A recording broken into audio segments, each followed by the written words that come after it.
Bender Bending Rodriguez. Robot, drunk, liar, thief, and somehow still everyone's favorite. Here are the worst, weirdest, most downright criminal moments where Bender didn't just break the rules. He deserved to be in jail. Bender Gets Made. Season 2, Episode 13. This is when Bender ditches his morals and dives headfirst into a life of crime. He joins the mob and becomes a madman. That's right, our lovable, beer-guzzling, foul-mouthed robot becomes a full-fledged member of the robot mafia. It all starts when Bender feels unappreciated at Planet Express. He's not getting enough attention, or praise, or danger. Here comes the robot mafia, a trio of cold-blooded crooks in fedoras and bad attitudes. They catch Bender's eye after a nightclub raid, and suddenly, organized crime looks like a glamorous upgrade. So what does Bender do? He joins up without hesitation. You want to work for me as a hired goon? Are you kidding? I've always wanted to break into gooning. Hey, Elzar, I quit! They don't even check references. Now Bender's double dipping, playing delivery boy by day and mob muscle by night. But things take a hard left when the Don assigns him to hijack a cargo ship, and not just any cargo ship. It's the Planet Express ship. We shoot, they surrender, we go aboard, somebody does some clamping, then we heist the cigars and go home. And all without killing anyone. His own workplace, his friends, his crew, and Fry and Leela are on board. But does that slow Bender down? Nope. He helps rob them at gunpoint. Well, he just pretended, cracking jokes and cracking safes without even flinching. And when the time comes, Bender even helps his gang tie up his own friends without a second thought. Let's be clear, Bender didn't just get caught up in something bad. He plotted it and participated. Eventually, he saves them, barely. Bender belongs to no one. He doesn't tell the mafia that Fry and Leela are his friends. He also doesn't tell Fry and Leela that he's part of the mafia. Help! Help! Bender! You're okay! Yes, I am! He plays double-faced, pretending to go along with the plan. He even helps tie them up to look loyal, but he never hurts them. He tricks both sides just enough to figure out what to do. And if cartoons had any real justice, Bender wouldn't be back at work. He'd be bending license plates behind bars. Next time someone calls him a hero, remind them. Bender once helped rob his own job, while pretending to be the good guy on both sides. And somehow, he still got away with it. He robbed his employer, but next, he tries to murder his own twin over a crush. Bendless Love, Season 3, Episode 6. Jealousy is a dangerous thing, especially when you're Bender and your crush used to date someone who looks exactly like you, but with a goatee. Then comes Flexo, the unfortunate twin bot who ends up smack in the middle of Bender's jealous meltdown. Flexo? Bender? Hey, sorry you got sent to that South American Turkish prison instead of me on account of mistaken identity. Things go bend-shaped when Bender starts bending in his sleep. Not just plants or sofas. He bends Leela. Concerned, the crew sends him to a bending rehab center. It's there that he meets Angeline, a sleek lady bender with smooth welding and a sweet voice. She bends pipes, hearts, and Bender's logic. Now here's where Bender flips his shiny lid. He finds out Angeline used to date Flexo. That sends him spiraling, not into sadness, but into spy mode. Finally meet a nice girl with a pair of legs that don't quit unexpectedly, and that jerk Flexo steals her away? It's time to kick some shiny metal ass. He glues on a fake goatee and impersonates Flexo, just to see if Angeline still has feelings for him. That's right, he doesn't just ask her, he becomes her ex. Yeah, Bender, you're definitely not a psychopath. But the worst is still coming. After seeing Angeline maybe kinda possibly still like Flexo, Bender goes full villain. There's only one reasonable course of action now. Kill Flexo. Ow! He sneaks into the bending plant where Flexo works and started fighting with him. And then, on cue, Bender's friends dropped the heavy metal girder on him. Let's be clear, this wasn't an accident. He meant to do it. Why? Because he was jealous. He wanted Flexo gone and crushed, like a soda can under a truck. Luckily, Flexo doesn't die. Not because Bender changes his mind, he just misses. That's it. Pure dumb luck. But just then, Angeline runs in and shouts the words Bender didn't want to hear. She loves Flexo. Not him. Not the fake version. The real one. But I could never love anyone as much as you made me realize I love Flexo. Suddenly, Bender sees what he's done. It hits him harder than the giant girder. He didn't just mess up, he almost killed someone over jealousy. over a girl who was never his. And for once, Bender does the right thing. He lifts the heavy beam off Flexo and saves his life. Still, let's not pretend he's a hero here. The only reason Flexo is still functioning is because someone else spoke up. If Angeline had been 1 second later, Flexo might have been scrapped. That's the truth. Bender planned to hurt him. That moment of saving doesn't erase what came before. He wanted Flexo gone. This wasn't a prank, it was an attempted murder, followed by a last-minute save. If that's not a reason to call the robot police, what is? From jealous killer to God King wannabe, it only gets worse from here. A Pharaoh to Remember. Season 3, Episode 17. Bender has a huge ego, like galaxy-sized. So when he starts worrying that no one will remember him after he dies, things get wild fast. He doesn't just want a funeral, he wants the biggest one, loud, flashy, full of fake tears. At first, Bender keeps whining that no one will remember him after he dies. If I died tomorrow, no one would even notice. He wants fame, statues, people crying in the street. So his friends decide to fake a funeral just to make him feel better. He watches it like it's a show made for him. But even there, he berates people and knocks them out for not performing well. For most people, that would be a wake-up call. For Bender, it becomes a reason to conquer an alien planet. The crew ends up on a faraway world called Osiris IV, a planet run like ancient Egypt. It's all pyramids, gods, and long golden robes. But after their delivery goes wrong, the current pharaoh dies. And then Bender did something really unbelievable. He interrupted the ancient prophecy wall to get appointed as a pharaoh. That's when things go from weird to criminal. As soon as he gets the crown, Bender turns into a full-blown dictator. He doesn't help the people. He doesn't try to lead. No, he forces the whole population to work day and night building a statue. Not of a god, not of a hero, but of himself. A giant stone Bender, sitting in a chair, pointing at nothing, just so he can be remembered forever. The workers are robots, aliens, even the Planet Express crew. No one gets a break. It's slavery plain and simple. They get whipped, yelled at, and pushed around. And Bender, he laughs and strikes dramatic poses for his statue. He acts like a king, but he's more like a cartoon tyrant, and not the funny kind. The people finally snap. They trap Bender and throw him inside an underground chamber. Honestly, it's what he deserves. Let's review. Bender stole power on an alien world, changed their precious wall of prophecy, forced innocent beings into hard labor, and broke every rule in the book about fairness, freedom, and basic decency. That's not just bad behavior, it's galactic-level tyranny. He didn't want to be remembered for doing good. He wanted to be remembered no matter what, even if it meant crushing a whole civilization under his shiny metal boot. And that, friends, is how Bender became a space pharaoh and a space criminal. If ruling a planet sounds bad, wait till Bender becomes an actual god. Godfellas, Season 3, Episode 20.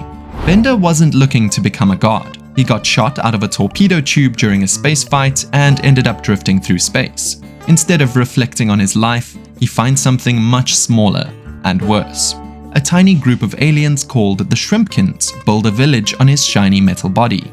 They're microscopic and live in his chest cavity. Soon they start calling him the one true Bender and worship him. Bender loves it. Being praised all day, that's his dream. So he takes control. He demands prayers and religious donations. When they say they're poor, Bender laughs and demands more. He acts like a shiny metal boss. He orders them to build a brewery in his honor. It's not for their needs, it's for his drinks. The factory is dangerous. Shrimpkins die from the fumes, and the liquor attracts crime. Bender doesn't notice, or just doesn't care. He doesn't see how powerful he is. One single tear from him causes a massive flood. He saves a small boy from drowning, and for a moment he's called a hero. But things get worse. Every time Bender tries to help, it backfires. Floods, burnt crops, chaos. The Shrimpkins trusted him like a god. All they got was disaster. The village splits. One side still believes, the other blames Bender. Then the angry group launches nuclear bombs. A full war breaks out. Bender, injured and on fire, can't move. He just watches as everything explodes around him. He didn't mean to hurt them, but his actions caused war, destruction, and death. That kind of damage, even without meaning to, still makes him responsible. This isn't just bad leadership, it's abuse of power. In many places, it would be a serious crime called neglect. If you're trusted to lead and let people die, that's criminal, even in space. Later, Bender meets a higher being. They talk about power. The being says, "When you do things right, people won't be sure you've done anything at all." Bender nods, but the damage is already done. He let a whole society crumble because he liked the sound of his own name. Call it divine negligence, cosmic selfishness, or just Bender being Bender. But when millions of tiny believers pray for help, and their god is a lazy robot, letting a whole civilization die from your actions is not just sad. That's a crime in a metal shell. 1 minute he's a god, next he's a wooden robot leading a tech-killing rebellion. Obsoletely Fabulous, Season 4, Episode 14. When Bender finds out he's being replaced by a newer, fancier robot, he doesn't take it well. The professor installs a shiny upgrade chip called the 1X. It's clean, polite, and does everything better. Suddenly, Bender feels old, useless, obsolete. Everyone else loves the new robot, but Bender, he just feels scared. He feels jealous and scared. So he signs up for an upgrade, but panics mid-process and jumps out the window and runs away. He crashed onto a remote island inhabited by obsolete robots. They welcome him, and soon he embraces their anti-technology lifestyle. He lets them rebuild his body using wood, turning into a literal low-tech version of himself. Bender becomes a leader among the obsolete bots and pushes a dangerous idea. Technology must be destroyed. Not avoided, not debated. Destroyed. We're going back to civilization to wage war on technology. He claims everyone should be simple. If not by choice, then by force. I say the whole world must learn of our peaceful ways. By force. The group returns to New York with magnets, using them to rip apart any tech in sight. They tear through a rocket testing facility, destroy machines, smash light bulbs. Nothing is safe. It's a full-blown anti-tech purge. Then Bender sets his sight on the ultimate target, Robot 1X. His plan is to knock out the city's power grid. Since electricity is the lifeblood of machines, killing the power would take out 1X for good. But things go wrong fast. A fuel tank leaks and the area catches fire. His rampage nearly kills the Planet Express crew, Fry, Leela, and the Professor, who are trapped in the blaze. Suddenly, Bender flips the script. Not because he feels guilty, but because he sees a chance to become the hero. He begs Robot 1X to save them all. And just like that, 1X puts out the fire and rescues everyone. But that doesn't mean he's off the hook.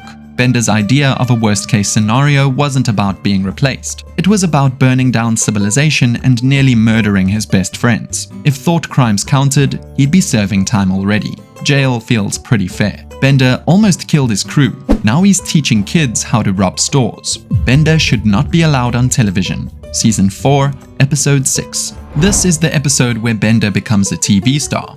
And guess what? He becomes the worst role model in the galaxy. It all starts with a new show called All My Circuits. Bender literally crashes the set and somehow ends up on camera. Instead of getting kicked out, the crew loves him. Why? Because Bender is loud, rude, and wild. On set, Bender smokes cigars, punches actors, and even steals things from the studio, all caught on camera. The producers don't stop him. In fact, they love it. Bender's outrageous behavior sends ratings through the roof. They use every criminal stunt to boost viewership. The worse he acts, the more people tune in. But here's the problem. Kids are watching. Kids like Dwight and Qbert. And they love Bender. They see him robbing people, breaking things, and saying things like, "Bite my shiny metal," you know the rest. And what do these sweet little kids do next? The same thing. They copy Bender, exactly. They steal, break windows, smoke cigars, and act like mini mobsters. But does Bender care? Nope. He says he's not a role model. Leela and Hermes are furious. Their sons are acting like tiny criminals. They try to stop the show, but Bender keeps going. He loves the fame. He loves being bad. And worst of all, the kids love it too.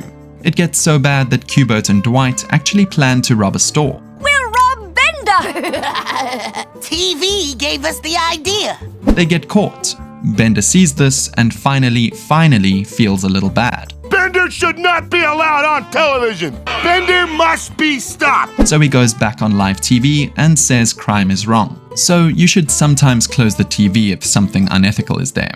Let's be honest. Bender wasn't just being silly. He was teaching kids crime on purpose. He knew they were watching, and he doubled down. So yeah, Bender might be funny, but after this, he should have been banned from every screen, every studio, and definitely every school zone. Hell is Other Robots. Season 1, Episode 9. Electricity is fun, until Bender treats it like a drug and spirals out of control. After a Beastie Boys concert, Bender heads to a party with his old friend Fender, a walking guitar amp. At the party, robots are getting high by jacking on electricity. Bender loves it. He keeps going back for more. Soon he's fully addicted. Even during space travel, Bender started feeling weak without electricity. The moment he heard there were electrical problems outside the ship, he opened the airlock and climbed onto the roof, mid-flight just to get a charge, nearly killing everyone on board. To fix himself, Bender joins a religion. He becomes a member of the Temple of Robotology, swearing off sin forever. Bender becomes serious, strict, and a little too holy, but Fry and Leela want the old Bender back. So they fake a delivery to Atlantic City and tempt him with booze, girls, and crime. Bender gives in almost instantly. He rips off his religious symbol and returns to partying like nothing happened. That is when the door knocks. Bender is in his room with 3 female robots when he's hit and knocked out cold. He wakes up in robot hell. The robot devil explains that by breaking his sacred promise, Bender agreed to eternal punishment. He signed away his soul the moment he joined. And now he's paying that price. Fry and Leela follow Bender's scent and find him in robot hell, deep beneath an old amusement park. As they escape, Bender steals the wings off a torture bot and lifts Fry and Leela into the sky. Leela throws the golden fiddle at the devil's head to lighten the load. Bender used illegal robot drugs, joined a cult, broke his contract, and went straight to robot hell. That is a list of crimes with a flaming pitchfork at the end. Bender may have escaped punishment this time, but if there is any robot justice out there, he absolutely deserved to go to jail. So there you have it. From mafia hits to space tyranny, Bender's rap sheet is longer than a robot's warranty. He's lied, stolen, cheated, and nearly destroyed entire civilizations, and somehow still walks free. Think we missed a crime? Drop it in the comments. And if you believe Bender definitely deserves jail time, hit like, share with your fellow Futurama fans, and subscribe for more deep dives into cartoon chaos.